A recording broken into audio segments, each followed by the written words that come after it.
So hello everybody. I'm really happy today that I can talk to Isabel de Clercq today. Um, I've will be talking to her about her new book, which is called in German Vernetzt Arbeiten. You can see it here on the screen.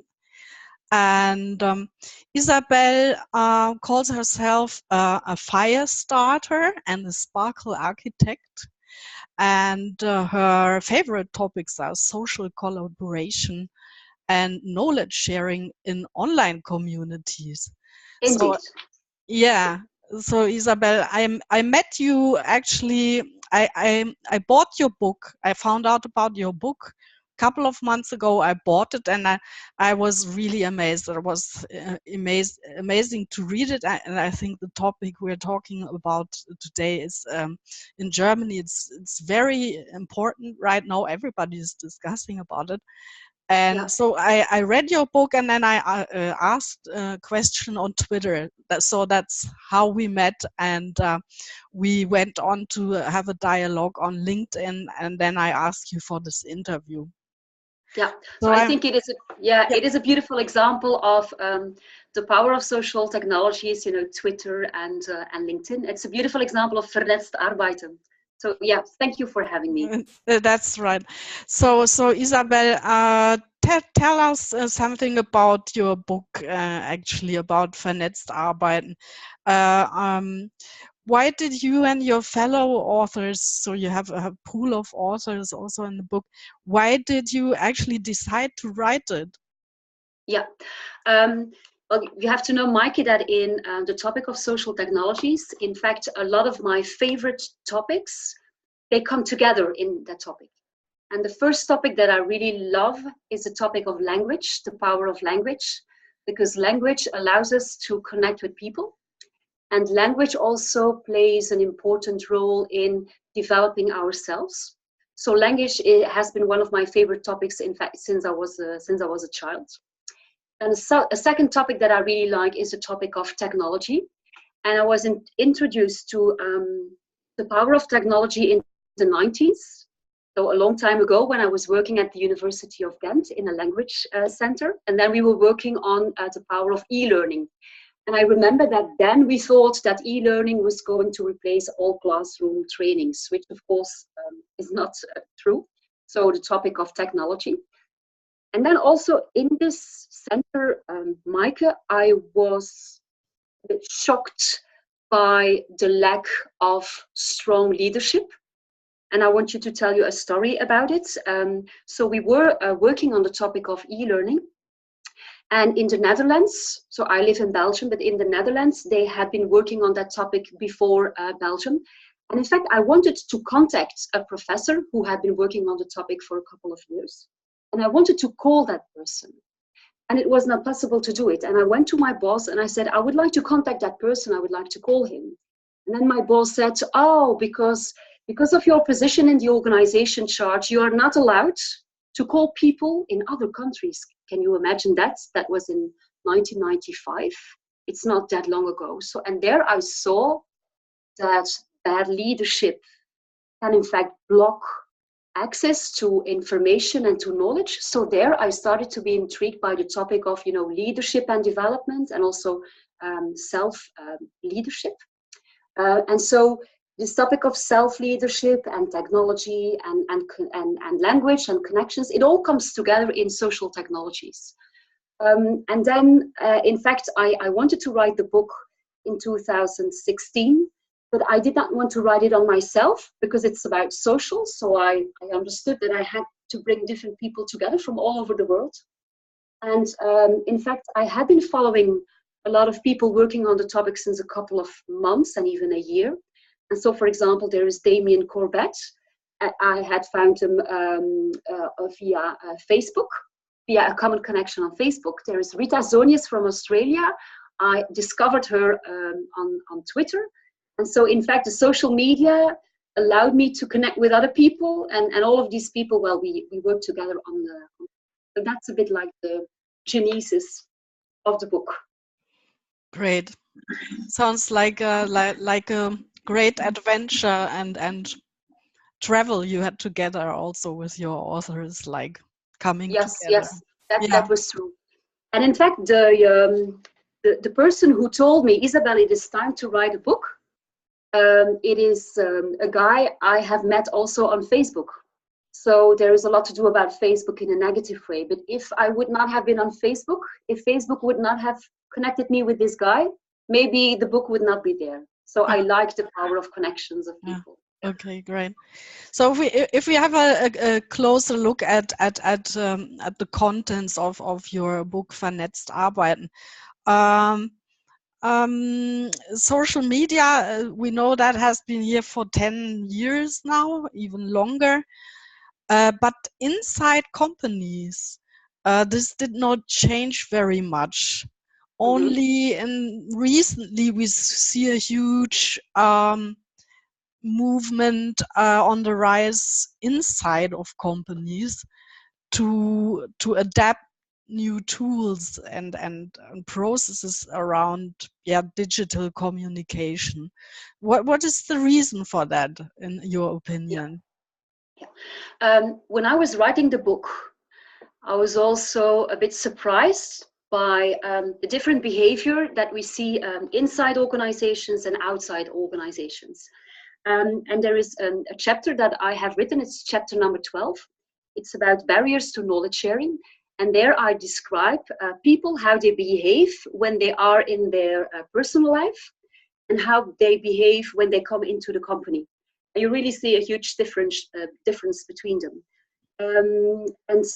So in the outside world, people behave like adults, who take initiatives, who ask questions to their community, who are entrepreneurial. And then when they come into the organization, they change a bit.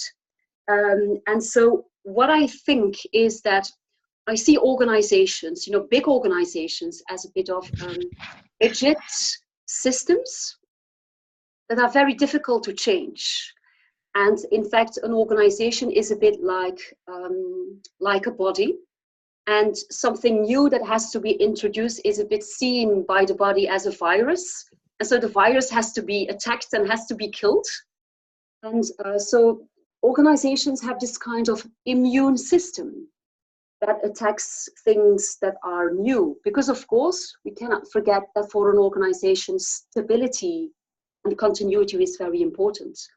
And so I see that a lot of new things are killed because of existing processes. And of course, also because of existing power, because people who have the power, they want to keep it. And social technologies might be seen as a bit subversive. And I think a good example of this immune system is, for example, people want to introduce more innovation in the organization.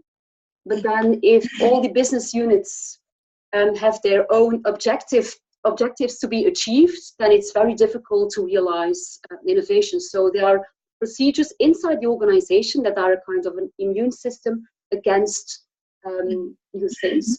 Mm-hmm. But I think that now, finally, the time has come that maybe social technologies can be introduced into companies because our context has changed dramatically, because technology has changed the game. The pace of change is really tremendous. So silos have to be broken down. We need organizations with an external view that react faster to customers' needs. So I think that, now social finally comes into the picture. Yeah, right. So you talk together with the social, you talk a lot about the importance of knowledge sharing. Yeah. So now, in my opinion, this has been claimed for a long time in companies. We should share more knowledge, but there have only been a few early adopters who really did it. So why is this so important, and why is there a better momentum for this now? Yeah. I think that uh, what organizations really need now is more speed. So it is important that knowledge that is implicit, that is tacit, that is in the heads of the people, can be made explicit, and can be reused by other people. So it's about the need of speed. That is one thing. And this need of speed, we did not have that like 20 years ago, I think. I think what we also need is more healthy organizations. And a healthy organization for me is an organization where everybody can speak up and does not have to be reduced to his job description, but can really show his talents. So that's a second thing that has changed. And I also think that we need organizations that are more agile than before. And so I think that if people are constantly nurtured by ideas from other people, from other business units, all of this enabled by social technologies, that you get more agile organizations. So I think that the need for knowledge sharing is bigger and let's say more urgent than before because of the context that has changed. And the second thing, so there is a need, but it also has become possible. Because sometimes people tell me, oh, Isabel, your favorite topic is knowledge sharing, but it's an old topic. It's from the 80s. And indeed, in the 80s, knowledge management, but there it was about stocking documents in a database. And it's still about stocking documents in a database. But what we have now is that you have asynchronous communication between people who have never even met before. So this knowledge sharing that breaks down barriers, hierarchical barriers, geographical barriers, that is something that we did not have before. So this is enabled by social technologies. So there is the need, but we have the possibility by the new technology, and other kind of knowledge sharing has become possible. Right. But although we see good chances for this now, like you say, we also still see strong barriers, I believe, and also in implementing social tools but also a social mindset in companies. So, what do you think are the strongest barriers we need to tear down? I think that people who want to make social technologies a success in their organization, they might be a bit maybe surprised by the resistance, or they should not underestimate the change. And it does ask a lot of change from individuals, from managers, and from executives. So I would like to start with the individuals. So I think that being active in social technologies, it is a behavior. And all of our behavior is like shaped or defined by a certain set of values, by a certain set of beliefs, by a mindset. And so what I find really interesting is what kind of belief do you have to have in order to be active, in social technologies? And I think it's about a mindset of lifelong learning. It's a mindset of that you believe in the power of community thinking. And it's also about a belief in the importance of self-directed learning. So I really see these three elements. So lifelong learning, the power of community thinking, and self-directed learning. And I really also like, so the first element is the element of lifelong learning. And there I see as very important elements curiosity, a reflective mindset, and a growth mindset. And all of this is fundamentally new. Let's take, for example, the power of community thinking. Before, people were an expert and they were supposed to do things on their own. And now, in fact, an expert is a person who is surrounded by a community to whom that person can ask questions. But for a lot of people, it is completely new. And they say, Isabel, I do not want to ask questions to a community because that means that I am not intelligent enough. And then I say, no, the community makes you stronger. And also this lifelong learning, it is a quite hot topic in Belgium because before we could retire at the age of 55, 60, and now we have to work till we are 67. So it means that people, because the world is changing a lot, people have to adapt themselves. So the topic of lifelong learning is new, but it is new. So it is rather fresh.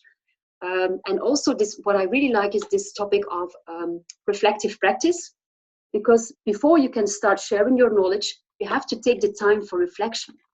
And then sometimes people tell me, but Isabel, I don't have the time to reflect. That's for the managers. That's not for me. I'm just, an individual. And then I say, you have the duty to yourself to take the time for reflection, because then you become more conscious about the way you use your time and your talents. But that is fundamentally new. So that's for the individuals. And then I was talking also about the managers. And I think that managers before, they really had strong status symbols. They had access to all information, and they decided who was going to get which information. They decided who is going to follow which training, and they were supposed to have the answers to all the questions that were like, information is power. And all of that is gone now because of social technologies, because people can decide themselves who they want to follow and from whom they want to learn. And all the information is made accessible right away. So I think we should also understand that the reason why managers are sometimes against the implementation of social technologies, because you take a part of their power away. So we should understand that. Mhm. And then, of course, for the executives, sharing your knowledge, interacting with other people is all about transparency and vulnerability. And it is new for executives because they were used not to make all the information transparent, and they were used to be powerful and not vulnerable, So all of that is very new, and executives are also used to delegate certain tasks. And this is something that cannot be delegated. So it requires a lot, I think, of our people, individuals, managers, and executives. And we should also understand why it is that new. Mhm. Right, okay. So I personally work on projects where companies try to make sense of all those internal digital channels they have, Yeah, like they have wikis, blogs, social intranet, chats, whatever, and then they're trying to find out how they can use them effectively, and what would be your advice for companies like that? Like they have like 10, 15 channels and it's all too much for people and they don't know which channel is for which use. yeah. There are different chapters in the book, Hmm. 24 chapters. Hmm. But what nobody knows is that I had ideas for more chapters, like for 28, and some chapters did not make it. And one of the chapters that I had in my head was when to use which tool. And so with 4 authors, we were thinking about it, and we were dreaming about a certain, structure, a canvas, where we would put, Microsoft Teams, Yammer, Skype, all kind of these things in a very structured way. And we were thinking about parameters. Like, for example, is the message urgent or not? Do you talk to a person or do you talk to a community? Do you know from whom you want to have an answer, or don't you know that? And so guess what happened? It did not work out, because we did not agree, even with the 4 of us, we did not agree about the use of the tools. So it is very difficult thing. And I think the only thing that we can do is what I see as some organizations, they are making like a book of it. Don't use email in this case. Do use email in that case. And for each tool, you have like 1 page and nobody reads it. Mm-hmm. And I think the only thing that we can do is like giving guidelines to people, but first of all, explaining them what are new possibilities. For example, talking to a community and asking questions is different from asking a question in an email. Synchronous communication like we do now is different from asynchronous communication. And so I think these two things, asynchronous communication, so parallel communications with a lot of people that you even do not know you see physically, um, and talking in a community is new for people. And I think you have to explain them what are the possibilities, and then maybe asking also to teams how they want to use which tool, instead of just pushing instructions. Yeah. But I think I really have this fear of information overload. Also, for example, in Microsoft Teams, because then if you are in a lot of teams and if you have a lot of channels, I really fear this information overload. And I hope that artificial intelligence will come and help us. But that will be for the future. So I think it's a difficult topic, and it has not been resolved yet. I guess also the acceptance would be higher if the people really have the feeling they get the use out of it. I think that's the key thing. Yes, indeed. But that the importance of the use cases, yes, we will talk about it later on. It is very important, because of course a tool is not the end in itself. It has to serve a certain objective. Sure. Okay. There has been a lot of talk in recent time about boundaries between companies and the outside world would be falling down or be lowered. Why do you think that is true? And why is this important that we don't have these boundaries anymore? Yeah. I think that if we look at the 19th century, the 20th century, so in the years 1900, that was the century of the boundaries. You had the East and the West, and you had capitalism and communism, and you had, for example, in Belgium, you had Catholic people and the other people, and you had the boundaries between social classes.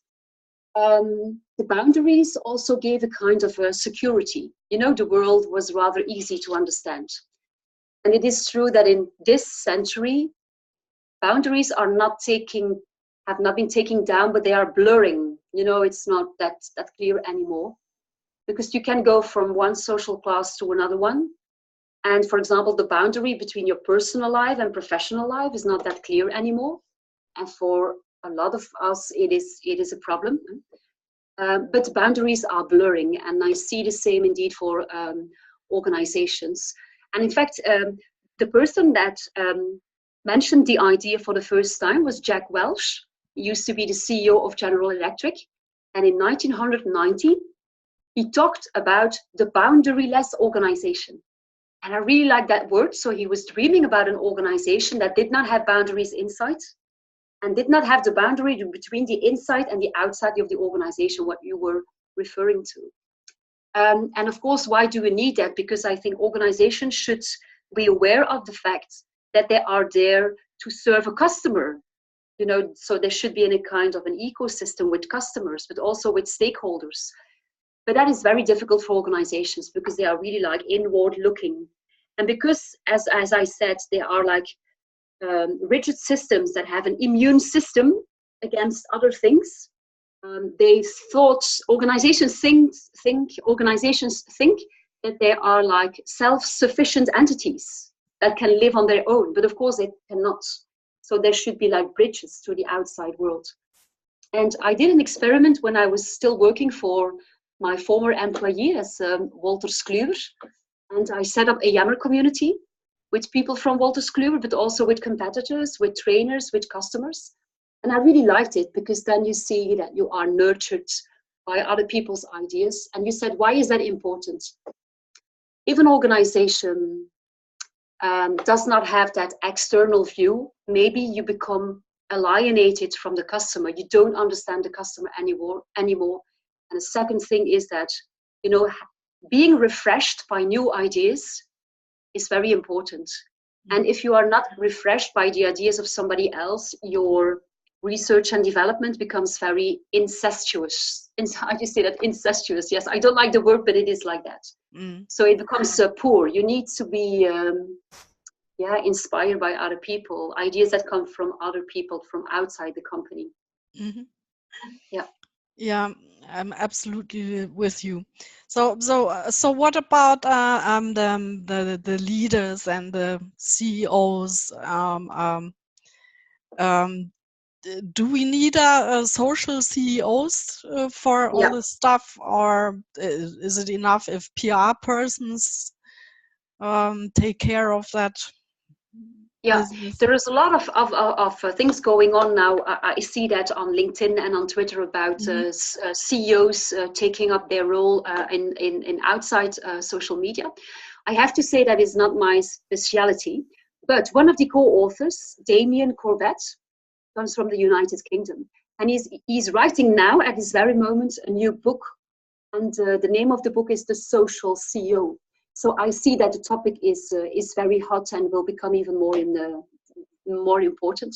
And so the question I'm asking myself is, if a CEO is social, should he be more social on the outside social media, or maybe more social inside the organization? Because maybe he does not have the time to do the two of them. A Mhm. question mark. Yeah. Okay. It's still in the development. We're seeing a lot Indeed. of movement there. Yeah, Yeah. okay. What in your opinion are the most important key factors for successful internal transformation of workplace, of the way we are working? What are the key factors for you? Yeah. Um, I think I have like four of them. So the first one is that I think it is important for people to demystify a bit the digital workplace. And demystifying means that you have to tell them what is completely new, but also what remains the same. Because if we focus too much on it's all new, then I think people will get a bit nervous. You know, they also need stability and continuity. Mm-hmm. Then I was asking myself, what is so fundamentally new about the digital workplace? And I think I see two elements. I see more transparency and I see more connectedness. And I think if you can explain that to people and if you can relate it to their daily workflow and what are the advantages for them of being more connected and being more transparent, then I think there is a chance that they follow. But it is very important, as you said, you were referring to use cases. It is very important to make it very concrete. We should not just say, yeah, being more transparent and being more connected, but give concrete examples of how it helps people to get faster, to get smarter, to be more connected to the customer, etc. But you need very concrete examples.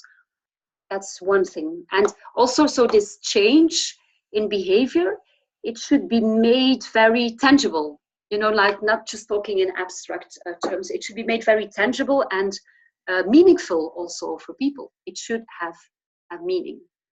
So that's the one thing. The second thing is, of course, that this connectedness and transparency should be linked to the realization of strategic objectives. Why would people have to be more transparent? So you need also, the objectives of the organization linked to new ways of working. And I see that you need it, this second element. It's what we call in the book the strategic rationale, but it's not really convincing people. So you need it as a prerequisite, but it's not touching the heart of people. The first element is touching the heart of people.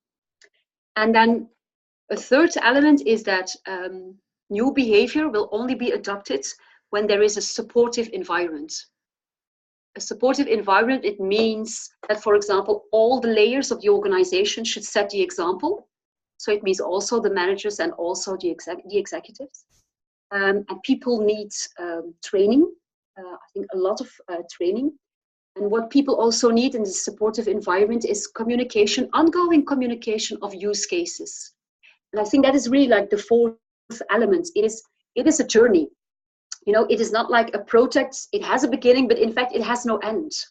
And you constantly have to look for new use cases, because implementing the digital workplace is about keeping up your way of working with the pace of change in the outside world. So it will always change, and we have to look constantly for new use cases, and communicating about that. That is very important. Okay, yeah, I see. I also think that we underestimate the newness Hmm. of being transparent and connected. People do not understand yet the power of community thinking, because they think I have to be an expert and I have to be able myself to do my work. So it looks like simple, it looks self-evident, but it's not. Yeah, I'm absolutely with you. That's Yeah. what my experience is recently. Yeah. So, is there a best practice sort of for vernetzt arbeiten that you would Yeah. like to share with the Yeah. German guys listening here? Yeah. Yeah. There is an energy provider company, international energy provider company. It's called ENGIE. And I think that is a beautiful example of knowledge sharing and the digital workplace. I will explain it right away. Does it mean that everybody at ENGIE it's a very big company, that everybody is sharing its knowledge? Of course not. That everybody is being connected and transparent? No. But you see a clear evolution. And I'm really intrigued by the case. And I think one of the key success factors is that it started already in 2014. There was a new CEO, and he wanted to do a health check. So he made consultants made a health check on the organization. And one of the results was that they were losing a lot of time because people did not share the knowledge across continents. And so people in South America were reinventing the wheel or finding a solution that had already been found in Australia, for example. But since the two of them were not connected, they were losing a lot of time reinventing the real time over time. And so they understood the really business need for connection between people. So there was this clear business need. And then they implemented Yammer. And Yammer realized to connect people and knowledge. And the CEO was very clear about that, there was this business need of more connectedness and more transparency. And now, for example, they are implementing Microsoft Teams, and it goes rather smoothly because they started with Yammer, asynchronous, community thinking, communities of practice across boundaries, geographical boundaries, etc. So that is an interesting case. But of course, there is still a lot of work to be done. Yeah. So, but if we conclude here, how would you what would you say to an employee who is a bit worried about all those tools and doesn't really know where the journey is going to? What would you say to someone? Yeah. And yeah, I think give it them is a bit rather, help and yeah, have fun also with the new. have fun. Well, that is one of the things that Yeah. that is one of the things that I wanted to say. Yeah. So in fact, what we need as adults, we just have to look at our children, how they play with technology. So it's really nice that you use the word fun. I think what we need more is a playful attitude towards technology. But we as adults, we are not used to it. For us, we are still a bit, afraid. You can only develop this playful attitude if you try it. And in fact, nothing can go wrong, but you just have to try it, and you make a lot of errors. Mm-hmm. What I am concerned about is, as I mentioned before, is the danger of information overload and people being addicted, to social media. And that's also one of the reasons I have written a chapter about how to focus, and keep your attention and be productive. I loved that chapter actually. Thank you. Yeah. Yes, thank Great. you. Thank you. Mm-hmm. And so, for example, what I do myself is I am a knowledge worker. And of course, community thinking and dialoguing with other people is very important so that I can do my job. But that does not mean that I have to do it all the time. And when I started being active on Twitter, I was on it all the time. I was addicted. So it's not a good way of doing it. So what I do now, for example, and I describe it in the book, between 9 and 11, I never check my email, and my iPhone is silent and is not even in my office. Between 9 and 11, I do what a knowledge worker is supposed to do. It means I reflect. It means I think, what should I do to make an impact in the world, to be proactive? I write down, for example, 2 objectives, and then I start thinking, making presentations, writing things, etc. And so that allows me to concentrate well, like 2 hours a day. And if I can do that like each day, this is really amazing. But it's all, I think, about discipline. And I see most of us, you know how they start their working day. They open their computer, they look at their agenda, and they read their mails. Then you are in a reactive modus already. No, you have to be in the proactivity from the beginning. And also another tip that I would like to give to people is, you have to start with the end in mind. So it means that if I go on social media, for me, it is a well-intentioned and well-planned activity. So for example, yesterday I was struggling a bit about the question how to implement Microsoft Teams. And I thought, I do not know the answer. I have some elements of the answer, but not enough. So what I do is I post a question on LinkedIn yesterday. And today I already have 40 people who have been answering my questions. So being on social media is helping me in my job, because I know why I use social media. But if it's not clear why you should be on LinkedIn or Twitter, if you don't have this end or objective in your mind, then you could lose a lot of time. Mm-hmm. Yeah. Mm-hmm. Okay, So you have to fix yourself an objective for your presence on social media. That should be very clear. I think that's I think that's a great way to round it up, our talk about your awesome book, yes. Vernetzte Arbeiten. You have the English version with you? Yes, I have the English version, but maybe there's too much. So this is technologies in business, right? Yeah, okay. And so the subtitle is Connect, Share, Lead. Yeah. And that's also now the name of my company. So if people would like to know more about me, they can go to my website. So it's www.connectsharelead.com. Mm-hmm. And you can also follow me on LinkedIn. So Isabel de Clercq. I think that maybe you will they will find my name, because I share my knowledge like every day on LinkedIn. LinkedIn is very an important channel for me. And I also am on SoundCloud because I like podcasts. Mm-hmm. So yes. You have your own podcast, Isabel?